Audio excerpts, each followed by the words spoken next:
Welcome back to TechKidFX for another price prediction update, and in this video I'll be giving you a price prediction update on Vechain, whose current price stands at the $0.027078 mark, and here on TradingView the market is up by 3.72%. And in this video I want to give the key scenarios that I expect to play out, basing my analysis on the Elliot waves and the Fibonacci's. So if you're interested in such content, make sure that you stick around till the end of the video. I'll kickstart the video by giving a brief of what has been happening on this chart. From the all-time high, Vechain has been seeing lower prices to the lower side in this ABC correction, which has now taken us to around the $0.019 mark. And having done that, I believe Vechain has done whatever we needed Vechain to do in its ABC correction, and soon we might see this pump to the upper side, having our wave 5 taking us back to an all-time high. And I have this red target area here on the chart, which is the minimum that I expect that wave 1 to the upper side to do, and that I'm basing it on the Fibonacci's. So if I apply the fibs here connecting to the all-time high, you can see that that red target area lies between the fib level 0.618 and the fib level 0.5. And before that plays out, we also need to see other fractal waves information down here to the upper side, and that is what I want to briefly discuss in this video. We also need to get above a very key area here on the Fibonacci's, that is above the fib level 0.88. So if I apply the fibs from the all-time high to the lows down here, that way you can see that the fib level 0.8, you can see that the fib level 0.88 lies at around the $0.035 mark. For us to continue seeing higher prices here on the Vechain chart, we need to break above that key area on the Fibonacci's. And once that move plays out and we start trading above the fib level 0.88, then I can say that Vechain has now started breathing back to life, because once a crypto loses this key area on the Fibonacci's, it's very likely that that asset can die. But once we get above that, it's possible that we might find a good recovery to the upper side.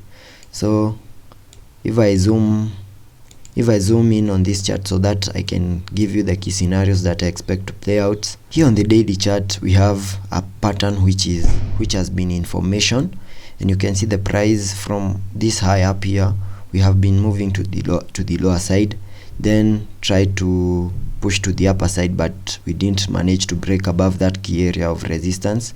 Then we had that pullback to the lower side, then tried to move to the upper side once more, and once we touched that key area of resistance, we managed to break to the upper side.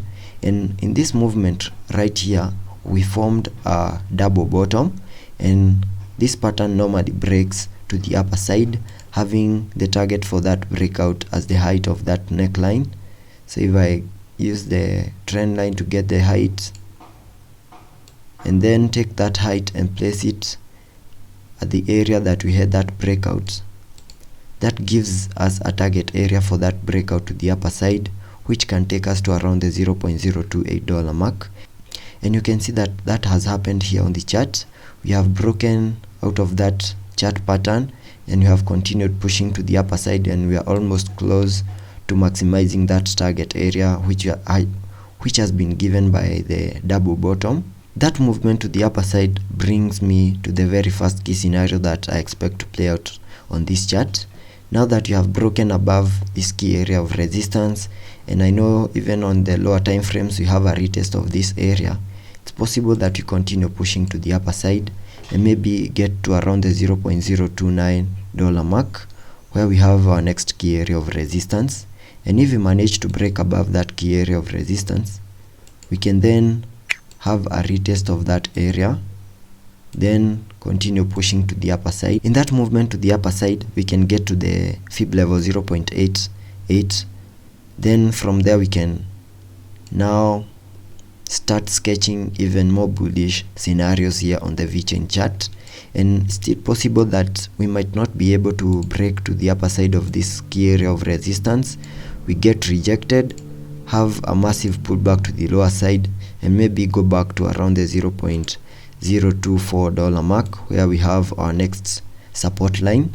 And if that move plays out, then it's possible that maybe we might find support and then bounce to the upper side or break down to the lower side in the worst case scenario. And if I also jump to the 4-hour chart,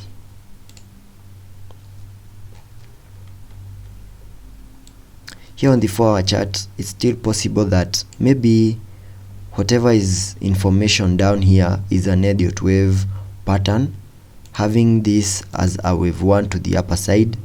Then we have also seen a wave 2, and what is information at the moment is a wave 3, which I expect to take us to around the $0.03 mark, above the $0.03 mark. Then see a little bit of a retracement to the lower side, then also see a wave 5 to the upper side.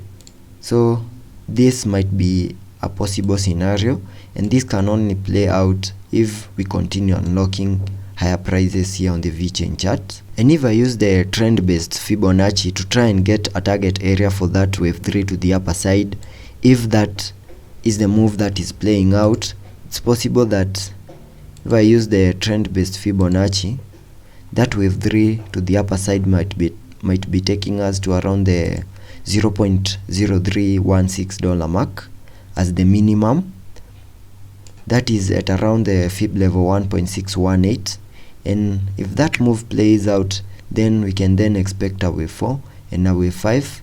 And once we see the completion of that wave 5, we can then name this wave count to the upper side as a first wave of a higher Elliot wave count to the upper side. So let's be patient and see how that plays out. If I also take a look at the indicators, here on the RSI we are in the overbought region, and that would mean it's possible that as we try to create room here on the RSI for us to continue maybe pushing to the upper side, we might see a little bit of lower prices on the charts, so that we can try and create room for us to continue pushing higher. So it's possible that on the charts we see a bit of a retracement. Here on the MACD, we are just seeing an increase in volume, though we had this bullish crossover here. So let's be patient and see how that plays out, and I'll keep you updated.